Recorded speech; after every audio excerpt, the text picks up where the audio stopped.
साथियों नमस्कार। आज हम लोग प्राचीन भारत का इतिहास का अध्ययन करेंगे और जहाँ से भारतीय इतिहास की स्टार्टिंग होती है, जहाँ से हम लोग शुरू करते हैं, इस वीडियो के पश्चात निश्चित ही आपकी बहुत सारी अवधारणाएं जो आपके मन में अभी तक चल रही थी, जो गलत सही चल रही थी कि किस प्रकार से भारतीय इतिहास का स्टार्टिंग हुआ है, उसका विभाजन कैसे हुआ है, पाषाण काल क्या है, इस संबंध में आपको संपूर्ण जानकारी इस वीडियो के माध्यम से मिलेगी और आपकी आगामी परीक्षाओं में इस टॉपिक से आने वाले प्रश्न निश्चित रूप से सॉल्व हो सकेंगे। तो आप इसको ध्यान से देखिएगा और वीडियो स्टार्ट करने से पहले मैं एक बात ज़रूर कहूँगा कि आप सरल क्वेश्चंस को आप बिल्कुल गलत ना करें।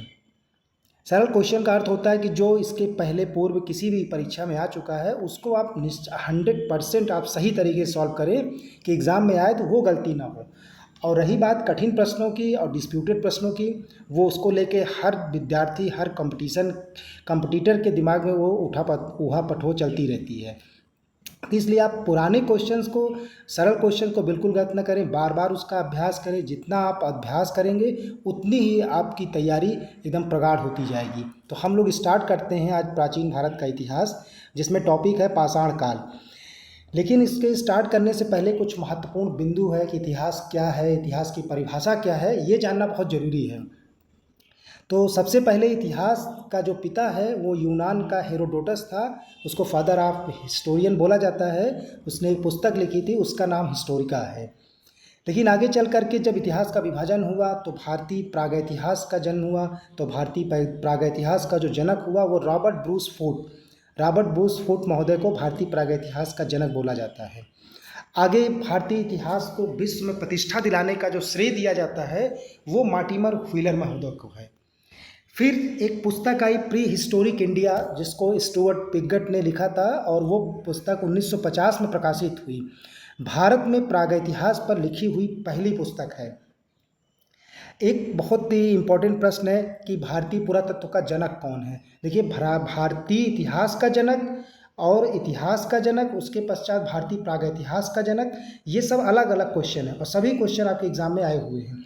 उसी प्रकार से भारतीय पुरातत्व का जनक है अलेक्जेंडर कनिंघम। तो आप याद रखिएगा, इन सब बहुत ही महत्वपूर्ण प्रश्न हैं। उसके बाद हम लोग आते हैं इतिहास की परिभाषा। इतिहास की क्या परिभाषा है? तो ये 3 शब्दों से मिल करके इतिहास बना हुआ है, इति प्लस हा प्लस आस, जिसका अर्थ होता है निश्चित रूप से ऐसा हुआ होगा। अब आपसे कोई कहे कि इतिहास क्या है, तो हम लोग कहते हैं कि अतीत में घटी हुई घटनाओं को इतिहास कहते हैं, उसी का हम लोग अध्ययन करते हैं और जिसका उद्देश्य क्या होता है, अतीत का अवलोकन कराना और वर्तमान को प्रकाशित करना तथा उज्जवल भविष्य के लिए दिशा निर्देश करना। कहने का मतलब क्या है यहाँ पर कि हम जो अतीत में जिन कार्यों या जिन जो हमारी उपलब्धियां हैं, जिनको हम आज की डेट में उसको फॉलो करें, लागू करें अपने ऊपर। देखिए, सारी उपलब्धियां नहीं, क्योंकि बहुत सारे ऐसे युद्ध हुए हैं, बहुत सारे ऐसा भ्रष्टाचार हुआ है, जो हमारी गलतियां थी, उन गलतियों को नहीं दोहराना है। हमको उन्हीं का अध्ययन करना है जो समाज के दृष्टिकोण से हमारे लिए उपयोगी हैं। ये आपको ध्यान रखना है ताकि हम अपने आने वाले उज्जवल भविष्य की उसको दिशा निर्देश दे सकें। इसीलिए हम लोग इतिहास का अध्ययन करते हैं। कुछ इतिहासकारों ने इतिहास की परिभाषा को अलग अलग तरीके से डिनोट किया हुआ है, अलग अलग परिभाषाएं दिया है। तो कुछ महत्वपूर्ण परिभाषा मैं आपके सामने दे रहा हूं, तो आप उन परिभाषाओं को जरूर याद रखें। तो क्रोचे ने एक परिभाषा दिया था कि संपूर्ण इतिहास को वर्तमान का इतिहास कहा जाता है। कहने मतलब जो वर्तमान का इतिहास है वो संपूर्ण इतिहास की संज्ञा से उन्होंने बताया, क्रोचे ने।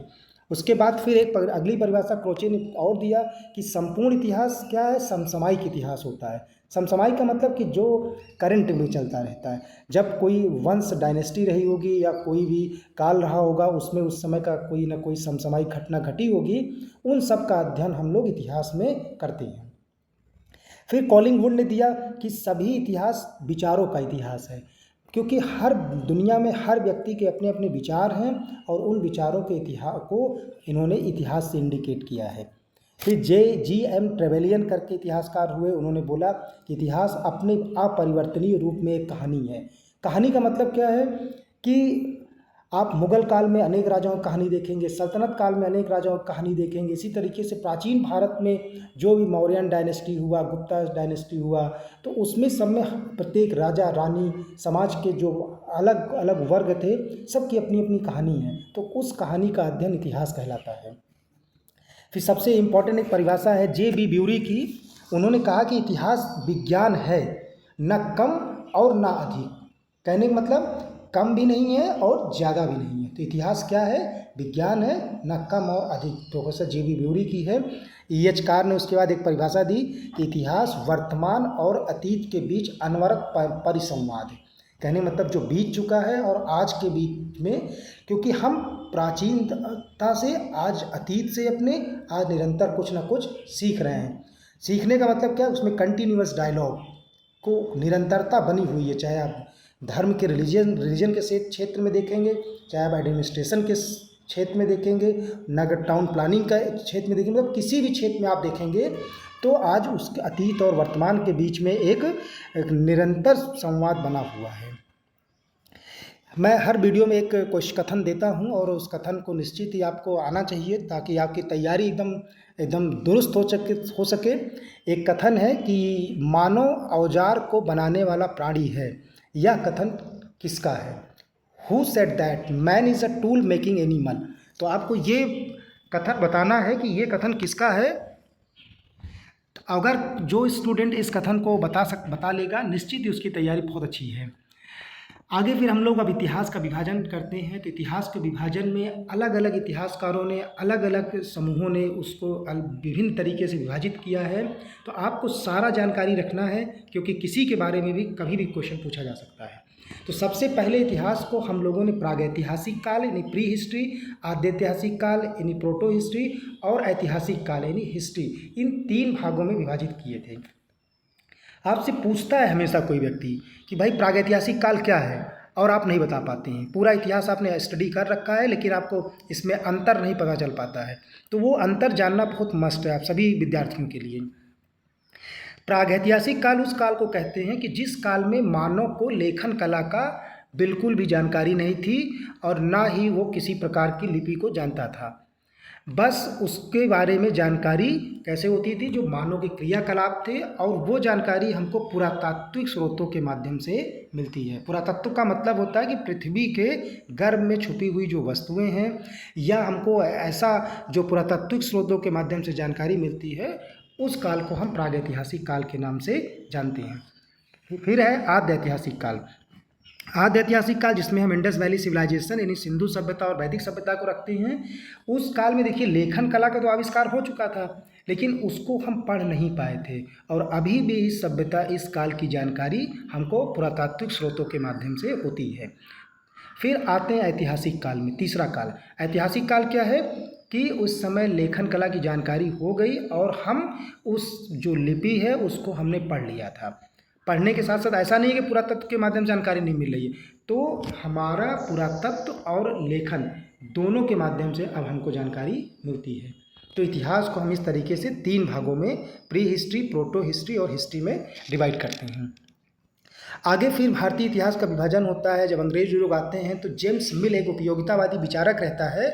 जेम्स मिल ने देखा यहाँ का और अध्ययन स्टडी किया, तो भारतीय इतिहास को उसने सांप्रदायिकता के आधार पर विभाजित कर दिया कि उसने हिंदू काल, मुस्लिम काल और जो ब्रिटिशर्स थे उसको ईसाई काल ना करके ब्रिटिश काल में। क्यों? क्योंकि अपनी योग्यता को सिद्ध करना चाहते थे।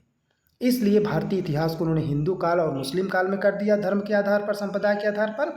अब ब्रिटिशर्स अपने आप को बहुत सिविलियन समझते थे, बहुत ज़्यादा योग्य समझते थे, इसलिए उसको ब्रिटिश काल में रखा। तो ये जेम्स मिल का विभाजन इस तरीके था। लेकिन सब जब प्रतिरोध तो होना ही था। अब प्रतिरोध हुआ तो कैसे? तो राष्ट्रवादी विचारधारा के इतिहासकार आए।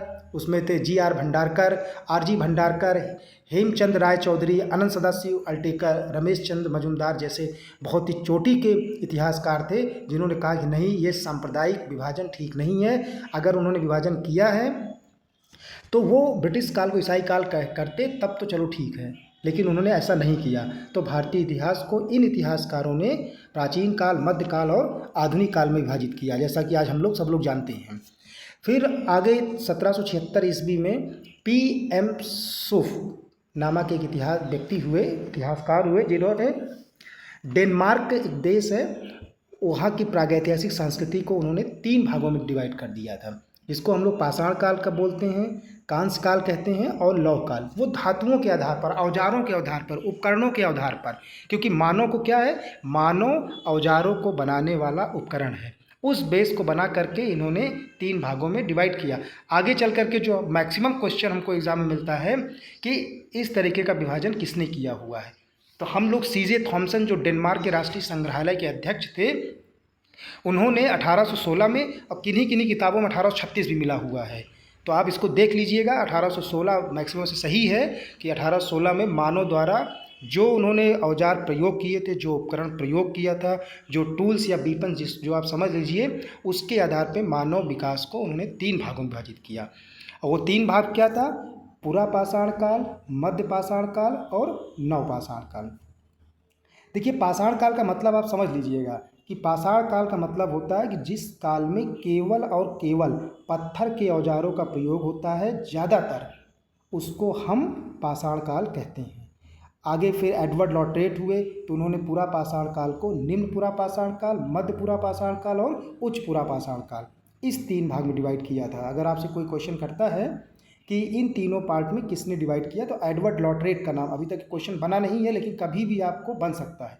एक बात और आपको यहाँ ध्यान रखना है कि इनसे पहले जो है जॉन लुबॉक ने केवल पुरा पाषाण काल और नव पाषाण काल, जिसको उत्तर पाषाण काल भी कहा गया, विभाजित किए थे। मध्य पाषाण काल जैसी संकल्पना नहीं थी, लेकिन आगे चल करके जब CL कार्लाइल होते हैं तो उन्होंने मध्य पाषाण काल जैसी संकल्पना दिया था। आप देख सकते हैं यहाँ पे कि जॉन लुबॉक ने 1865 ईस्वी में ही पाषाण काल को पुरा पाषाण काल और नव पाषाण काल में डिवाइड किया, लेकिन फिर एडवर्ड लॉटरेट ने जो पूरा पाषाण काल है उसको 3 भाग में डिवाइड कर दिए थे। आगे जब CL कार्लाइल आएंगे तो मध्य पाषाण काल, कुछ ऐसे उपकरण मिलते हैं, सूक्ष्म उपकरण, जिसमें मध्य पाषाण काल को भी शामिल कर देते हैं, तो इसको संक्रमण काल बोला गया, ट्रांजिशन पीरियड बोला गया। प्रश्न आता है कि किस काल को संक्रमण काल या ट्रांजिशन पीरियड बोलते हैं, तो वो मध्य पाषाण काल है। तो आपको यहाँ पे ध्यान रखना है।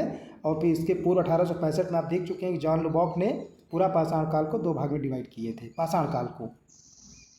अब हम एक एक 1 बाय 1 चलते हैं कि पूरा पाषाण काल को हमने 3 भाग में डिवाइड किया था एडवर्ड लॉटरेट में। सबसे पहला जो था निम्न या पूर्व पूरा पाषाण काल, इसको बोलते हैं लोअर पैलियोलिथिक एज। सबसे पहले देखना है कि भारत में इसका फैलाव लगभग पूरे भारत से इसके औजार मिलते हैं। भारत की हम इतिहास की चर्चा कर रहे हैं, इसलिए भारत पे ही ध्यान देंगे अभी। तो कश्मीर घाटी हो गया, पोतवार क्षेत्र हो गया, राजस्थान हो गया, उत्तर प्रदेश, गुजरात, महाराष्ट्र, उड़ीसा, दक्षिण भारत, इन सब क्षेत्रों से हमको निम्न पुरा पाषाण काल के औजार मिलते हैं। कौन से औजार, यहाँ देखना है आपको। 2-3 चीज़ों पे ध्यान रखना है। चॉपर, चॉपिंग 2 हो गया, पेबुल 3, और एक चौथा है हैंडेक्स। इन उपकरणों को मिला, क्योंकि ये उपकरण जो चॉपर, चॉपिंग, हैंडेक्स है, ये पेबुल से बनाए जाते थे। अब आपको बारी आई, पेबुल क्या है। तो जैसे कोई बड़ा पत्थर है और जब नदी की धारा बहती है तो कोई पत्थर उसमें दोनों तरफ रगड़ खा करके वो गोला हो जाता है, तो उस गोल पत्थर को पेबुल बोला जाता था। बड़े पत्थर को बोल्डर बोलते हैं, तो वो गोल पत्थर जो है उसको क्या बोलते हैं, पेबुल। और उस पेबुल से आप हैंडेक्स और चॉपर, चॉपिंग बनाते थे बड़े पत्थर से। कैसे बनाते थे आप देखिए, यहाँ पे एक बड़ा पत्थर है जिसको मैंने यहाँ पे ब्राउन कलर से दिखा भी दिया, गोला, और ये बगल में आपको दूसरा पत्थर आप दिख रहा है जो पेबुल है, प्रतीकात्मक रूप से मैंने यहाँ पे इसको दिया हुआ है। तो आप इसमें से जो निकालेंगे तो कोर वाला हिस्सा जो है, आप इधर देखते हैं कोर, इस वाले से चॉपर, चॉपिंग हम बनाएंगे। अब आगे जब उच्च मध्य पूरा पाषाण काल आएगा तो उसमें से जो छोटा टुकड़ा हिस्सा बचा रहता है, जो आदि मानव लोग थे, उस समय का मानव समूह था, वो फलक संस्कृति पे बनाएंगे, तो उसको हम आगे देखेंगे। तो अभी क्या है कि जो पत्थर है उससे हम लोग उपकरण बनाते हैं। अब खोज शुरू होता है भारत में, तो खोज शुरू करते हैं। तो इस क्रम में 13 मई 1863 ईस्वी को भारतीय भूतत्व सर्वेक्षण विभाग के अध्यक्ष रहते हैं रॉबर्ट ब्रूस फूट। ये क्वेश्चन कई बार हो चुका है कि भारत में पहला हैंडेक्स प्राप्त करने का श्रेय किसको दिया जाता है, या भारत में पहला पुरातात्विक विद कौन है जो उसको हैंडेक्स मिला हुआ था। इस टाइप से आपसे प्रश्न पूछ सकते हैं। तो सबसे पहले दक्षिण भारत में कोरतलियार घाटी है तमिलनाडु प्रांत में, मद्रास जिसको चेन्नई भी कहते थे, वहाँ से एक हैंडेक्स प्लाट हुआ है पल्लवरम नामक स्थान से। किसको मिला है? 13 मई 1863 को रॉबर्ट ब्रूस फूड महतो को। ये पहला उदाहरण है। हैंडेक्स के साथ और भी स्क्रैपर क्लीवर भी मिला हुआ था, लेकिन हैंडेक्स फेमस है क्योंकि ज़्यादा मात्रा में मिला हुआ है। और हैंडेक्स मिलने के कारण इस संस्कृति को हैंडेक्स संस्कृति भी कहते हैं, क्योंकि ये मद्रास से मिला हुआ है इसलिए इसको मद्रासी संस्कृति भी बोला गया। अच्छा, ये पेबुल को तोड़ करके जब बना, पेबुल जो था उससे बनाया गया, कोर वाले भाग से बनाया गया, तो कोर वाले भाग को क्या बोला गया कि कोर संस्कृति। कोर से बनाया गया औजार तो उसको कोर संस्कृति बोला गया। अच्छा, ये जो परंपरा आई थी ये फ्रांस से आई हुई थी। तो फ्रांस में जो स्थान थे, जैसे एक स्थान था एबी वैली, तो एबी वैली से कोर पत्थरों के औजार बने हुए थे, चॉपर, हैंडेक्स, इस तरीके के। तो इस जो संस्कृति के आधार पर अबेवेलियन बोला गया। अबेवेलियन जैसे मान लीजिए वहाँ किसी गांव का नाम है, तो वैसे ही उसी गांव से मिलने के कारण इस संस्कृति को अबेवेलियन संस्कृति भी बोला गया। तो आपको ध्यान रखना है, ये सारे क्वेश्चन बहुत इंपॉर्टेंट हैं। फिर चॉपर, चॉपिंग, पेबुल। अब दक्षिण भारत में तो ये हैंडेक्स मिला, लेकिन उत्तर भारत में भी चल रहा था अध्ययन कार्य, वहाँ पर भी खुदाई चल रही थी। तो वहाँ से D.N. वाडिया और D. टेरा, K.R.U. कैनेडी जैसे बहुत चोटी के माने जाने विद्वान लोग थे, उन्होंने खोज कार्य शुरू किया। तो सोहन घाटी के क्षेत्र से भी चॉपर, चॉपिंग, पेबुल उपकरण मिले। अब चॉपर का मतलब क्या है? सबसे पहली बात, हम लोग बहुत दिमाग में चलता रहता है कि आखिरकार चॉपर क्या है। तो चॉपर जैसे मान लीजिए कि पत्थर है, तो जो कोर वाला पत्थर है उसको तोड़ करके कोर वाले हिस्से से और एक तरफ धार बनाए, केवल एक तरफ, तो उसको हम लोग चॉपर या कनासा कहते हैं। लेकिन अगर जब उसी पत्थर में हम अगर तोड़ करके कोर वाले हिस्से से दोनों तरफ अगर धार बना देते हैं तो चॉपिंग। आप देख सकते हैं कि पेबुल बड़ा पत्थर है और एक तरफ धार बनाए हुए, तो ये चॉपिंग है, चॉपर है। और जब दोनों तरफ इसमें आप देखेंगे चॉपिंग, तो उसमें चॉपिंग उसको बोला जाता है। तो चॉपर, पेबुल क्या हो गया? एक गोल पत्थर है जो पानी के बहाव से रगड़ खा करके गोल हो जाता है, फिर उससे हम लोग बनाते हैं चॉपर। और चॉपर में एक तरफ धार रहता है और चॉपिंग में दोनों तरफ धार रहता है। और चॉपर, चॉपिंग बनाए जाने के कारण इस संस्कृति, क्योंकि पेबुल से बनाए जाते थे, तो इसलिए इसको चॉपर, चॉपिंग, पेबुल संस्कृति भी कहते हैं। सभी इंपॉर्टेंट क्वेश्चन है, आप देखिएगा। मैंने आपसे बता दिया कि D.N. वाडिया ने 1928 में सोहन घाटी से खोजे। फिर K.R.U. टाड 1930 में वहाँ पे बहुत सारे उपकरण पाए हुए थे। फिर 1935 ईस्वी में एल कैम्ब्रिज अभियान दल के D. टेरा तथा पीटरसन थे, उनको भी मिला हुआ था। कहने मतलब कि ये लोग भी खुदाई सोहन घाटी में करवाए थे, इनको भी बहुत सारे चॉपर, चॉपिंग, इस टाइप के उपकरण मिले। चूँकि एक प्रश्न पूछा जाता है आपसे कि ये उपकरण आखिरकार किस पत्थर से बनाए जाते थे, तो ये इंपॉर्टेंट है, वो क्वार्ट्जाइट पत्थर। आप जब पहले घड़ियाँ देखते रहे होंगे तो उसमें क्वार्ट्ज लिखा रहता था, तो वो क्वार्ट्ज पत्थर उसमें चिपका रहता था, इसीलिए उसको क्वार्ट्जाइट घड़ियाँ बोलते हैं। तो उन्हीं पत्थरों का प्रयोग ये आदि मानव लोग करते थे। उसको हम लोग स्फटिक और बिल्लौरी आदि नामों से भी जानते हैं। देखिए, एक साक्ष्य मिला हुआ था खोपड़ी का, बड़ा इंपॉर्टेंट क्वेश्चन है, कई बार आ चुका है आपके पेपर में, कि भारत में मानव खोपड़ी के साक्ष्य कहाँ से मिले हुए हैं। तो ये है मध्य प्रदेश के होशंगाबाद जिले के आसपास है, हथनौरा नामक स्थान है, नर्मदा नदी घाटी क्षेत्र में पड़ता है। 5 दिसंबर 1982 को अरुण कुमार सोनकिया ने इस मानव खोपड़ी का जीवाश्म प्राप्त हुआ था। लेकिन यहाँ भी विवाद का विषय बना रहा कि ये खोपड़ी आखिरकार किस प्रजाति की, ये खोपड़ी क्यों प्रतीकात्मक रूप से मैं दिया हुआ हूँ उसको, ये नहीं थी। तो इसको कुछ लोग बोले कि होमो इरेक्टस टाइप था इसका, और कुछ लोगों ने बोला कि होमो सैपियंस आज का मानव था। तो ये थोड़ा सा डिस्प्यूटेड बना हुआ है यहाँ पर ये प्रश्न। तो होमो इरेक्टस, क्योंकि होमो इरेक्टस वगैरह कैसे आप पढ़ेंगे, जब आप ऑस्ट्रेलोपिथेकस मानव का ऑरिजिन पढ़ेंगे कि ऑस्ट्रेलोपिथेकस आया, जिजैंथ्रोपस आया, इस टाइप की विचारधारा आप जब पढ़ेंगे तो आपको उसमें मिलेगा कि होमो इरेक्टस क्या है, होमो सैपियंस क्या है। तो ये, तो इसको विवाद है दो में लेकर के, तो आप इसको देख लीजिएगा अच्छे से। अब जब निम्न पुरा पाषाण काल खत्म हो जाता है, उसका टाइम पीरियड अलग अलग इतिहासकारों ने अलग अलग दिया हुआ है। किसी ने 25 लाख से स्टार्टिंग बताया, किसी ने 5 लाख से स्टार्टिंग बताया हुआ है, किसी ने 20 लाख ईसा पूर्व से स्टार्टिंग बताया।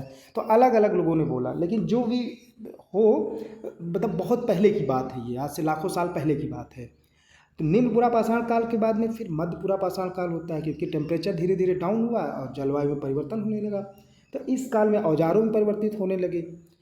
कहने का मतलब क्या है, स्क्रैपर और क्लीवर पहले भी थे, लेकिन अब ज़्यादा मात्रा में होने लगे। तो मध्य पाषाण काल के जो प्रमुख उपकरण है वो स्क्रैपर, खुरचनी और क्लीवर, पिदारणी है। स्क्रैपर का मतलब क्या होता है कि इसमें एक किनारे पे धार रहेगी, आप देखेंगे धार दिख रही है आपको, यहाँ पे धार है, और इसका प्रयोग हम लोग पेड़ को जो छाल है उसको निकालने के लिए या जानवरों का चमड़ा निकालने के लिए इसका प्रयोग करते थे। उसी तरीके से जो क्लीवर होता है इसका भी प्रयोग हम लोग किससे करते थे, पेड़ों को काटने के लिए या पेड़ों को चीरने के लिए। चूँकि ये जो बड़ा पत्थर था, बड़े वाले पत्थर को तोड़े तो जो बड़ा कोर वाला हिस्सा था उससे हमने चॉपिंग बनाया था, लेकिन जो छोटा वाला हिस्सा था फलक, जिसको हम लोग बोल रहे हैं, पीछे देखे हैं फलक, आपने देखा है पीछे, तो फलक में क्या था कि वो आप ये देखिए जो फलक छोटा वाला ये ब्राउन कलर में दिख रहा है इधर हल्का ब्लैक टाइप में, ये फलक है। जब इसको तोड़ के निकालते हैं तो इस फलक से वो उपकरण बने थे, तो इसलिए इस सभ्यता को, इस संस्कृति को फलक संस्कृति के नाम से भी हम लोग जानते हैं। तो ध्यान रखिएगा, मध्य पूरा पाषाण काल के दो महत्वपूर्ण उपकरण हैं, क्लीवर और स्क्रैपर, और जो कि फलक से बनाए जाते थे, इसलिए फलक और या तो सल्क उसको बोलते थे, सल्क संस्कृति। आगे चल के जैसे अभी आपने पीछे देखा कि निम्न पूरा पाषाण काल के जो औजार थे, उपकरण थे, वो क्वार्टजाइट पत्थर से बनते थे। अब पत्थरों में भी बदलाव आ गया, अब चल्ट, जैस्पर, फ्लिंट जैसे पत्थरों का प्रयोग किया जाने लगा। क्योंकि देखिए आप पीछे आप देखेंगे कि वो एविवेलियन प्रकार के थे, वैसे ही यहाँ इस काल के जो उपकरण मैक्सिमम मिले हैं वो एसुलियन प्रकार के थे। एसुलियन का मतलब होता है कि फ्रांस में एक स्थान है एसुलियन, उसी के नाम पर जो वहाँ से ये उपकरण मिले थे फलक पे बने हुए, तो उसी आधार पर इस साल को हम लोग एसुलियन संस्कृति के नाम से भी जानते हैं। आगे पूरा पाषाण काल की जो तीसरी अवस्था है, सबसे इम्पॉर्टेंट अवस्था, क्योंकि जलवायु में अब शुष्कता ज़्यादा आने लगी, अब परिष्कृत उद्योगों का निर्माण होने लगा था और ज़्यादा मानव थोड़ा अब टेक्नोलॉजी की तरफ धीरे धीरे बढ़ रहा है। अब उसने ब्लेड पर आधारित उपकरण बनाने लगे। ब्लेड का मतलब क्या होता है, ब्लेड जो होता है अगर आज भी आप देखेंगे ब्लेड, तो अब उसकी लंबाई जो है चौड़ाई से दुगनी होती है। तो उस समय ब्लेड का आविष्कार हो गया, लेकिन अब लोहे वाला ब्लेड नहीं है, क्योंकि हम पाषाण काल पढ़ रहे हैं तो पत्थर के ही ब्लेड बनाए जाते थे। तो इसको आप ध्यान रखना है, और इस ब्लेड के मिलने के कारण इस उच्च पुरा पाषाण काल को ब्लेड संस्कृति के नाम से भी जानते हैं। पत्थर का प्रयोग वही होता रहा, चल्ट हो गया, जैस्पर हो गया, फ्लिंट हो गया, चकमक उद्योग में मैं एक थोड़ा बात आपको यहाँ चर्चा कर दे रहा हूँ कि जो चकमक उद्योग है ना, ये आपने जब मोहम्मद गजनवी या महमूद गजनवी को पढ़ेंगे तो उसने 1025-26 में सोमनाथ पर आक्रमण किया हुआ था। अशोकनाथ का जो मंदिर था भगवान भोलेनाथ का, वो घंटा उसमें बीच में लटक रहा था, बिना किसी उसके, जैसे आजकल पंखे आप देखते होंगे लटकता रहता, उस टाइप का नहीं था, वो बीच में लटका हुआ था। तो वो समझ नहीं पा रहा था कि आखिरकार ये बीच में लटका कैसा हुआ। उसने पूरे मंदिर का मुआयना कराया और जा करके देखा कि उस पर अंदर एक चकमक पत्थर फिट था, और उसको हटाया तो वो घंटा गिर गया, और घंटा गिरने के बाद उसको तोड़वा करके फिर मक्का मदीना में आप जान ही रहे होंगे कि उसको चिनाई करवा देता है सीढ़ियों पर। तो कहने का मतलब चकमक जो पत्थर था उसमें चुंबकत्व का गुण था, उस पत्थर के कारण वो लटका हुआ, तो उस पत्थर का प्रयोग उच्च पूरा पाषाण काल में लोग कर रहे हैं। अब देखिए क्या है कि हमने बताया कि पाषाण काल में पत्थर का प्रयोग कर रहे हैं, लेकिन अब धीरे धीरे हड्डी के भी औजार बनने लगे, हड्डी के भी उपकरण बनने लगे। तो सुई हो गया, हारपून हो गया, इन सब के भी साक्ष्य मिले हुए हैं। आगे भारत के कई स्थानों से मिले इस तरीके के साक्ष्य, जैसे आंध्र प्रदेश हो गया, आंध्र प्रदेश में बेटम चेरला हो गया, और उसके बाद दक्षिण भारत में और बहुत स्थानों से हड्डी से बहुत सारे उपकरण मिलने लगे थे। लेकिन जो सबसे महत्वपूर्ण बात है, क्योंकि ये पूरा का पूरा पाषाण काल जिसमें हम लोग पूरा पाषाण काल देख रहे हैं, ये प्लीस्टोसीन एज में आता है, और इस प्लीस्टोसीन एज में आपसे पूछते हैं कि मानव का पहली बार उदय किस काल में हुआ, तो आप जानते रहिएगा प्लीस्टोसीन युग में ही मानव का पहली बार उदय हुआ, वो भी होमो सैपियंस जो मानव, आधुनिक मानव, जो निएंडरथल से या क्रोमैग्नन से आगे चल के विकसित रूप होता है। तो आधुनिक मानव का उदय, जो उसको हम लोग होमो सैपियंस बोलते हैं, वो प्लीस्टोसीन एज में, वो भी उच्च पूरा पाषाण काल में होता है।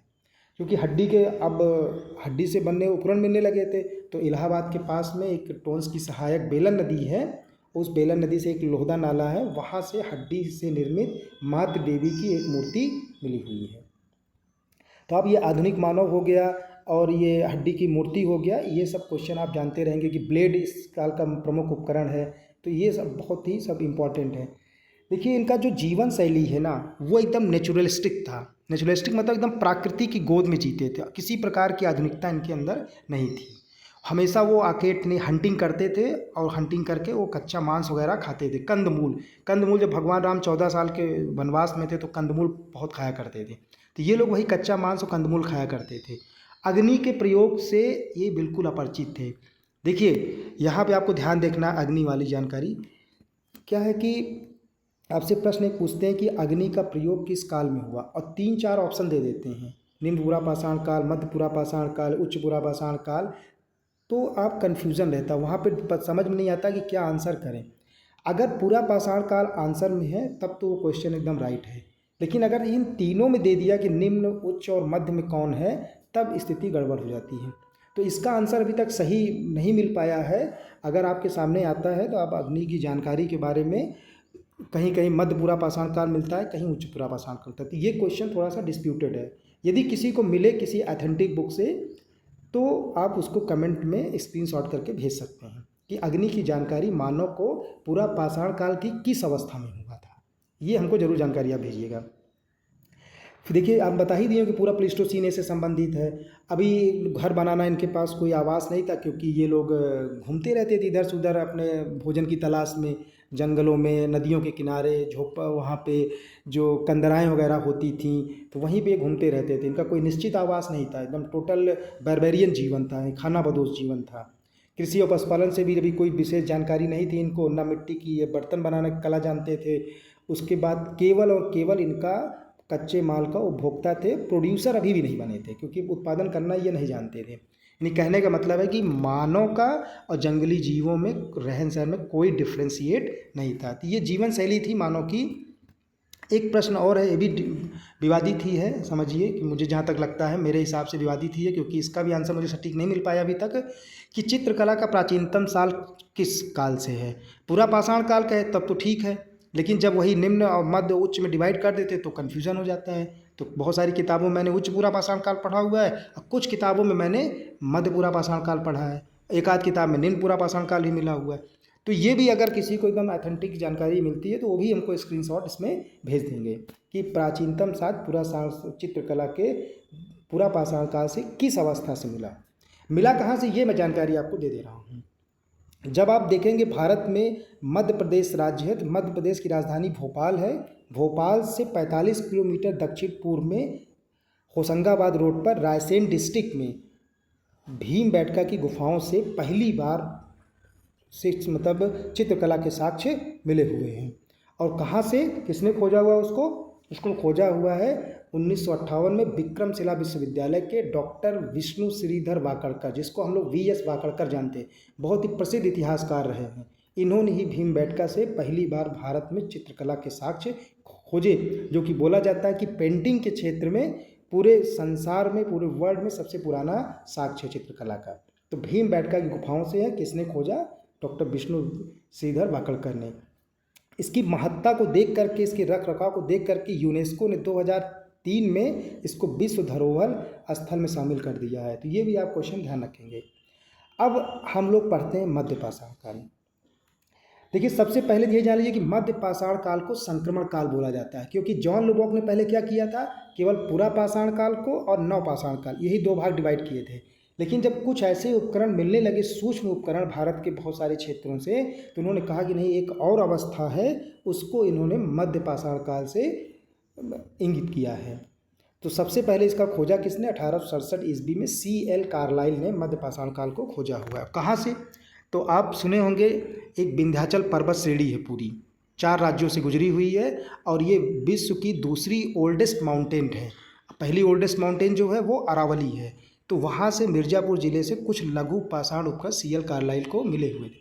लंबाई आप सोचिए 1 से लेकर के 8 सेंटीमीटर, बहुत ज़्यादा बड़े नहीं थे, बहुत छोटे छोटे पत्थर। अभी तक जो पत्थर उपकरण बने वो बहुत बड़े बड़े बन रहे थे। अब क्या है कि छोटे उपकरण बनने लगे, तो वो इंचेस में देखेंगे तो आधा इंच से लेकर के लगभग 3 इंच के बीच में ये उपकरण बनाए जाते थे। तो सेंटीमीटर में 1 सेंटीमीटर से लेकर 8 सेंटीमीटर के बीच में उपकरण थे। कुछ महत्वपूर्ण उपकरण है, नौ चंद्राकार हो गया जिसको ल्यूनेट बोलते हैं, त्रिकोण हो गया, ट्राइंगल बोला जाता है, समलंब औजार हो गया, ट्रेपेज हो गया, नुकीला औजार, पॉइंटर, और भी बहुत सारे उपकरण, ऐसा नहीं स्क्रेबर क्लीवर वगैरह भी चल रहा था। लेकिन ये इंपॉर्टेंट है क्योंकि छोटे बनाए जा रहे थे, क्योंकि अब मानव पशुओं से थोड़ा सा क्लोजनेस आ रहा था। तो छोटे जानवरों को शिकार करने के लिए इस तरीके के उपकरण प्रयोग करते थे। देखिए नौचंद्राकार क्या है, अब आप देखें ज्यामितीय विधि आधार पर, मतलब उनको कहीं ना कहीं से कुछ नॉलेज हो रहा था, तो उन्होंने एकदम सिस्टम से बनाना शुरू कर दिया औजार। ये क्या था, एक नौचंद्राकार, ये ब्लेड की आकार का होता था, ऐसे जैसे ब्लेड होता है उसी टाइप का होता था, और इसका एक सिरा से वृत्ताकार में घुमा देते थे। इसका उपयोग अवतल कटाई के लिए किया जाता था। तो इस तरीके से आप देखेंगे नौचंद्राकार हो गया, त्रिकोण हो गया, त्रिकोण आप त्रिभुज समझते हैं, उसका त्रिभुज में एक सिरा उसका से धारदार बना देते थे और उसके बाद उसको काटने के लिए प्रयोग किया जाता था। तीर में इसको लगाया जा सकता है, तीर के आगे वाले भाग में त्रिकोण को लगाते थे शिकार करने के लिए। फिर समलंब औजार था, नुकीला औजार है, पॉइंटर जिसको बोलते हैं। तो छोटे छोटे औजार ये बनाए जाने लगे, ये इस काल की विशेषता है। जो इसमें कुछ पत्थरों का उपयोग किया जा रहा था, तो पुराने जो पत्थर चट, जैस्पर, फ्लिंट, चार्ल्स, सिडनी, ये सब पत्थर चले जा रहे थे क्वार्टज़ाइट, उसमें और पत्थर जुड़ गए, एगट हो गया, कार्नेलियन हो गया, तो इन पत्थरों से ये औजार बनाए जा रहे थे। एक प्रश्न जैसे अभी आप पूछे गया था कि मानव खोपड़ी के साक्ष्य मिला हुआ हथनौरा से, वैसे ही अस्थि पंजर, मानव जो शरीर का कंकाल होता है, पहली बार भारत में मध्य प्रदेश से मिला हुआ है मानव अस्थि पंजर के साक्ष्य। तो भारत में मध्य पाषाण काल से पहली बार अस्थि पंजर के साक्ष्य मिले हुए। कुछ महत्वपूर्ण स्थल हैं, जैसे अभी आप वहाँ सोहन नदी घाटी देख रहे हैं, पल्लवरम देख रहे हैं, अदिरपक्कम, वादिंदुरई को देखा आपने, तो वैसे ही मध्य पाषाण काल के कुछ प्रमुख स्थल हैं। जैसे एक स्थल है राजस्थान, वो भीलवाड़ा डिस्ट्रिक्ट में पड़ता है, और बोला जाता है कि कोठारी नदी के तट पर स्थित बागौर है, वो बहुत बड़ा स्थल है। उसके अलावा इसका खोज किया हुआ था 1968 में और 70 के बीच में BN मिश्र ने। फिर एक गुजरात का महत्वपूर्ण स्थल है, उसका नाम है लंगनाज, और वो वहाँ से 14 मानव कंकाल के साक्ष्य मिले हुए हैं। साथ में अब पत्थर के सिलबट्टे की भी साक्ष्य मिलने लगे हैं। कहने का मतलब कहीं न कहीं से कुछ पीसने की कला का विकास हो गया था। और इस लंगनाज का खोज जिसने उत्खनन कराया वो SD संकालिया, बहुत बड़े इतिहासकार हैं, इनका महत्वपूर्ण स्थान है इतिहास में। तो आप SD संकालिया ने गुजरात के लंगनाज नामक स्थल पर उत्खनन कार्य करवाया था। ये 2-4 स्थल है। फिर आगे उत्तर प्रदेश में आप देखेंगे प्रतापगढ़ डिस्ट्रिक्ट है, तो वहाँ पर सराय नाहर राय, महदहा, दमदमा, ये 3 स्थल बहुत फेमस है। अब तीनों स्थल से मानव का साक्ष्य अब वहाँ से कुछ न कुछ प्रमाण मिलने लगे। जैसे स्तंभ, आपसे पूछा था कि स्तंभ गर्त के साक्ष्य किस स्थान से मिले, तो सराय नाहर राय से। मृग मतलब हो गया, मृग के जो सींग थी उसके से छल्ले बनाए जाने लगे, तो वो महदहा से मिला हुआ था। और दमदमा से 41 समाधान के साक्ष्य मिलते हैं। दमदमा से स्तंभ गर्त के भी साक्ष्य मिले हुए हैं। ये तीनों बहुत ही फेमस क्वेश्चन है और तीनों एग्जाम में आए हुए हैं। आगे फिर होशंगाबाद मध्य प्रदेश में पड़ता है, वहाँ से आदमगढ़ की कुछ एक गुफाएं थीं, वहाँ से 1964 ईस्वी में RV जोशी ने 25,000 से ज़्यादा माइक्रो टूल्स प्राप्त किए, सूक्ष्म उपकरण प्राप्त हुए, और इन सूक्ष्म उपकरणों के मिलने के कारण इसको सूक्ष्म संस्कृति के नाम से भी जानते हैं। देखिए मानो मैं बताया भी पीछे आपको कि अब छोटे जानवरों जैसे कि गाय, बैल, भेड़, बकरी, भैंस, जंगली घोड़े, इन सब उसका मतलब परिचय होने लगा, उनका शिकार करने लगा। तो इसीलिए छोटे, क्योंकि स्पीड इनकी ज़्यादा थी और भागते थे, इसलिए छोटे उपकरणों का प्रयोग किया गया ताकि उसको दूर तक फेंका जा सके। अंत्येष्टि संस्कार से भी लोगों को जानकारी हो गई। अंत्येष्टि संस्कार होता है कि आदमी के मरने के बाद में कि उसको दफन कर दिया जाए, या उसको ताबूत बना करके या पत्थर के अंदर ज़मीन में गाड़ दिया जाए ताकि उसकी आत्मा को कहीं न कहीं मतलब भटके ना। तो नहीं, इस तरीके का आध्यात्मिक तरफ हो सकता है थोड़ा बहुत इनका दिमाग जा रहा है। अब इस काल में इनकी कुछ विशेषताएं थी कि कृषि का कार्य शुरू कर दिए थे, कृषि कार्य शुरू कर दिए, पशुओं को पालना भी शुरू कर दिए थे, और मिट्टी का कुछ बर्तन बनाना शुरू कर दिए। इस तरीके की कला अब ये पाषाण काल के अंतिम चरण में शुरू कर दी थी। तो कुछ विशेषताएं थी पाषाण काल की। उसके बाद हम लोग अब पढ़ते हैं नवपाषाण काल, जो कि इसकी तीसरी अवस्था है। यानी लगभग कहीं कहीं बोला जाता है विश्व स्तर पर 9000 ईसा पूर्व में स्टार्ट हो गया, कहीं 8000 ईसा पूर्व मिल गया, भारत में मिलता है 4000 ईसा पूर्व में स्टार्ट हो गया। तो डिफरेंट इसका टाइम पीरियड मिलता है, क्योंकि हर का टाइम पीरियड एक क्लियरिटी नहीं हो पाती है, क्योंकि कभी कहीं से कोई साक्ष्य मिल गया, तो इस पर ध्यान देना। लेकिन आपको ये जानना है कि नवपाषाण काल यानी नियोलिथिक शब्द का प्रयोग सबसे पहले किसने किया, तो जॉन लोबाक ने किया था 1865 ईस्वी में। उनकी एक पुस्तक थी प्री हिस्टोरिक टाइम्स, बहुत ही महत्वपूर्ण पुस्तक है। तो पहली बार इस पुस्तक में इन्होंने नवपाषाण काल शब्द का प्रयोग किया। उसके बाद गार्डन चाइल्ड ने जब देखा कि भाई इसमें तो तीव्र परिवर्तन हो रहा है, तीव्र परिवर्तन मतलब क्योंकि पाषाण काल तो 20 साल चला, 50 30 साल 15 साल चला पूरा पाषाण काल वाला एरिया, लेकिन इसमें थोड़ा सा परिवर्तन तीव्र गति से हो गया। तीव्र गति का मतलब होता है कि जैसे मानव में अब अस्थायी निवास रहने की हो गया, कृषि कार्यों का हो गया, पशुओं को पालने के लिए हो गया, तो परिवर्तन तीव्र गति से हुआ। तो इसीलिए गार्डन चाइल्ड ने इसको क्या बोला, क्रांति की संज्ञा दी हुई है। भारत के विभिन्न क्षेत्रों से नवपाषाण काल के उपकरण मिले हैं। विंध्य क्षेत्र हो गया, मध्य पूर्वी क्षेत्र हो गया, उत्तर भारत से हो गया, दक्षिण भारत हो गया, मध्य भारत, इन क्षेत्रों से नवपाषाण काल के उपकरण मिले हुए। कुछ विशेषताएं हैं नवपाषाण काल की जो आपको जानना बहुत ज़रूरी है। जैसे अब ये लोग झोपड़ी बना करके या मचान बना करके अस्थायी रूप से एक स्थान पर रहने लगे, जो कि ग्रामीण बस्ती का शुरुआत है। अभी तक क्या था, बारबेरियन थे, घूम रहे थे, शुरुआत उसकी मध्य पाषाण काल में हो गया। लेकिन अब ये लोग एक स्थान पर रहने की कला शुरू कर दी। कुछ स्थल हैं जैसे जम्मू कश्मीर में बुर्जहोम है, बुर्जहोम से नवपाषाण काल में गर्त आवास के साक्ष्य मिले थे, साथ में मानव के साथ पशु को भी दफनाने का साक्ष्य वहाँ से मिला था। अब बुर्जहोम का जो अर्थ होता है वो है जन्म स्थान। उसका जो खोज उत्खनन करवाया था या खोज किया था वो हेलमुट डी टेरा तथा पीटरसन ने कराया था 1935 में। तो बुर्जहोम आपको याद रखना है। आगे हार्वेस्टर्स के छात्र बोला जाता है कि हार्वेस्टर जो मतलब उस समय का था, क्लियर है कि नहीं क्लियर है पता नहीं, लेकिन हार्वेस्टर के साथ बताया जाता है जम्मू कश्मीर से मिले हुए थे। तो इन्होंने जम्मू कश्मीर से इस स्थान को खोजा जिसका नाम है जन्म स्थान। फिर वहीं जम्मू श्रीनगर से 41 किलोमीटर की दक्षिण पश्चिम में गुफकराल एक स्थान था। गुफकराल का अर्थ जो होता है वो कुम्हार की गुफा यानी कलाल की गुफा, जो मिट्टी का काम करते हैं। तो यदि इस तरीके का ये लोग अपना पूरा एक जानकारी इनको मिलने लगी थी कि मिट्टी के बर्तन अब हम लोग मतलब धीरे धीरे प्रोग्रेसिव, इनकी जो पॉलिसी थी प्रोग्रेसिव होने लगी थी। उसका खोज किया 1981 ईस्वी में AK शर्मा ने।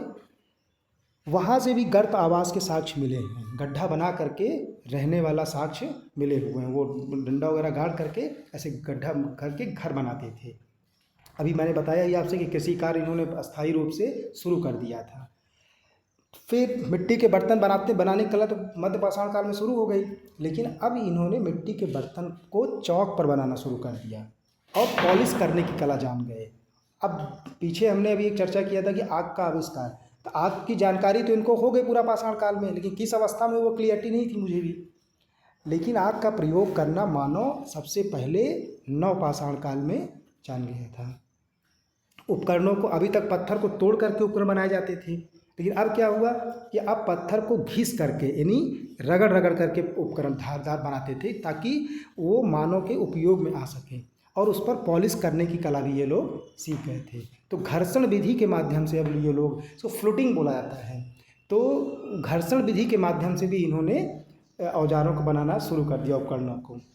अब कृषि और पशुपालन भी सामूहिक रूप से शुरू कर दिए। सामूहिक मतलब है कि कृषि के साथ साथ पशुओं को भी अपने पालने की कला शुरू कर दिए। लेकिन मतलब क्या है इसका, मतलब ये है कि जो पशु है ना उसका प्रयोग अभी भी मांस के लिए कर रहे हैं। पशुओं का प्रयोग कृषि कार्यों के लिए और अपने दूध वगैरह के लिए नहीं करते हैं।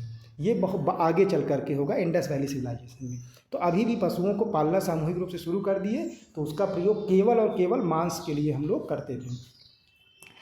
कुछ और भी महत्वपूर्ण प्रश्न है कि महागढ़ा से सामूहिक पशुपालन के साक्ष्य मिले हुए हैं, इलाहाबाद के पास में पड़ता है। दक्षिण भारत में मिला है रॉबर्ट ब्रूस फूट महोदय को, जिसको उन्होंने एस टीले की संज्ञा दी है। अब एस टीला आपसे पूछ लिया जाए तो आप नहीं बता पाएंगे। तो एस टीला क्या है कि जैसे जानवरों को जहाँ पालते हैं तो बहुत सारे जो जानवर हैं वो जानवर गोबर होता है और उस गोबर को रख करके जला दिया जाता था। तो उससे अनुमान लगाए हैं कि यहाँ बहुत से सारे जानवरों को एक साथ पाला जाता था। तो उस मानव और जो पशुपालन था वो सामूहिक रूप से करते थे। तो एस टीला मतलब राख का टीला होता था। कुछ इंपॉर्टेंट है, कुछ अनाज हैं जिसको हम लोग पढ़ते आ रहे हैं कि गेहूँ, चावल, जौ, ये सब कब कैसे शुरू हुआ, कहाँ से शुरू हुआ। तो वो भी कुछ महत्वपूर्ण प्रश्न है, वो आपके सामने देख लीजिए इसको। कि चावल का सबसे प्राचीनतम साक्ष्य पहले था कि कोल्डिहिवा इलाहाबाद के पास में पड़ता है, बेलन घाटी में ही कोल्डिहिवा से मिला हुआ था। लेकिन जैसे जैसे और इन्वेंशन होना शुरू हुआ, खोज हुआ, तो उत्तर प्रदेश के संत कबीर नगर जिले में लहुरा देवा नामक स्थान से चावल के सबसे प्राचीनतम साक्ष्य मिलते हैं। चावल को हम लोग धान भी बोलते हैं, तो वहाँ सबसे प्राचीनतम साक्ष्य मिला हुआ। तो अब आपको अगर ऑप्शन में लहुरा देवा है तो आप लहुरा देवा करेंगे। फिर गेहूँ और जौ का प्राचीनतम साक्ष्य। अब गेहूँ पुराना जौ पुराना, ये भी थोड़ा सा बहुत डिस्प्यूट टाइप का है। तो जो इसको भी जहाँ पे मैं डिस्प्यूट बोल रहा हूँ, अगर किसी को ऑथेंटिक मिलता है तो वो ज़रूर कमेंट के माध्यम से स्क्रीनशॉट भेज दें हमारे उस पर। तो गेहूँ और जौ का प्राचीनतम साक्ष्य पाकिस्तान के बलूचिस्तान में स्थान है मेहरगढ़, वहाँ से मिला हुआ है। तो मेहरगढ़ बलूचिस्तान को रोटी का कटोरा भी बोला जाता है, रोटी का टोकरी भी बोला जाता है। तो ये आप ध्यान रखिएगा। गेहूँ और जौ में भी मुझे लगता है डिस्प्यूट है, तो आप देखिएगा इसको, अगर होगा तो आप भेजिएगा। अब एक है कि सबसे प्राचीनतम धातु कौन सी है, तो ऑप्शन दे दिया नए छात्रों के लिए कि सोना, चांदी और कांसा, तांबा दे दिया, तो आदमी गलत कर देता है। तांबा सबसे प्राचीनतम धातु है। उसी प्रकार से पहला पाला जाने वाला पशु कौन सा है, तो वो कुत्ता है। एक प्रश्न और है कि दक्षिण भारत के किसानों ने सबसे पहले कौन सी फसल उगाई हुई थी, तो मिलेट, उसको रागी बोलते हैं, आजकल मार्केट में बहुत मिलता है। तो ये हो मतलब मिलेट और रागी को दक्षिण भारत में सबसे पहले उगाई जाने वाली फसल है। सबसे एक और इम्पॉर्टेंट प्रश्न है कि हड्डी से निर्मित नवपाषाण काल में सबसे अधिक मात्रा में उपकरण कहाँ से मिले हुए हैं, तो बिहार के सारण जिले में चिरांद नामक स्थान है, वहाँ से प्रोफेसर बीके सिन्हा को 1962 और 63 में बहुत सारे हड्डी से निर्मित उपकरण मिले हुए हैं। अब आपने अगर पूरा वीडियो ध्यान से सुना होगा तो ये कुछ महत्वपूर्ण प्रश्न है, इसका उत्तर आप जरूर दीजिएगा कमेंट के माध्यम से। यदि बिना प्रश्न किताब को देखे हुए, किसी गूगल का सहारा लिए हुए या किसी अन्य से पूछे हुए अगर आप प्रश्नों का उत्तर सही तरीके से दे देते हैं तो निश्चित रूप से आपकी तैयारी एकदम सही दिशा में चल रही है। मैंने जहाँ जहाँ डिस्प्यूटेड बोला है उस पर आप ज़्यादा ध्यान मत दीजिएगा, क्योंकि उससे के क्वेश्चन नहीं आते हैं। हम लोग क्वेश्चन चर्चा करते हैं कि भारतीय प्रागैतिहास का जनक किसे माना जाता है। Alexander Cunningham, B Robert Bruce Foote, C John Marshall, D Mortimer Wheeler को। तो चार में से आपको एक बताना है। दूसरा प्रश्न है कि पाषाण काल को निम्न पुरापाषाण काल, मध्य पुरापाषाण काल तथा उच्च पुरापाषाण काल में किसने विभाजित किया है। ऑप्शन है आपके सामने सी जे थॉमसन, बी है एडवर्ड लॉटरेट, सी है जॉन मार्शल, डी है पी एफ सोम। तीसरा प्रश्न है कि हड्डी से निर्मित प्रतिमा किस काल से मिली है, तो ए है निम्न पुरापाषाण काल, बी उच्च पुरापाषाण काल, सी मध्य पाषाण काल, डी नवपाषाण काल। चौथा प्रश्न है आपके सामने कि आग का प्रयोग करना मानव ने किस काल में शुरू किया। आग का प्रयोग, आग की जानकारी नहीं है, आग का प्रयोग करना है। नवपाषाण काल, मध्य पाषाण काल, ताम्रपाषाण काल या इनमें से कोई नहीं। अंतिम प्रश्न है कि सूक्ष्म उपकरण का प्रयोग किस काल से संबंधित है, तो नवपाषाण काल, मध्य पाषाण काल, ताम्रपाषाण काल और डी है पुरापाषाण काल। ये पांचों प्रश्न अगर पांचों जो आंसर दे दिया तो यानी आप निश्चित कोई भी कंपटीशन बीट करने की क्षमता रखते हैं। इतिहास से संबंधित प्रश्न आपके मैक्सिमम गलत नहीं होंगे। मैं फिर से आपसे कहूँगा कि सरल प्रश्न आप बिल्कुल गलत ना होने दें।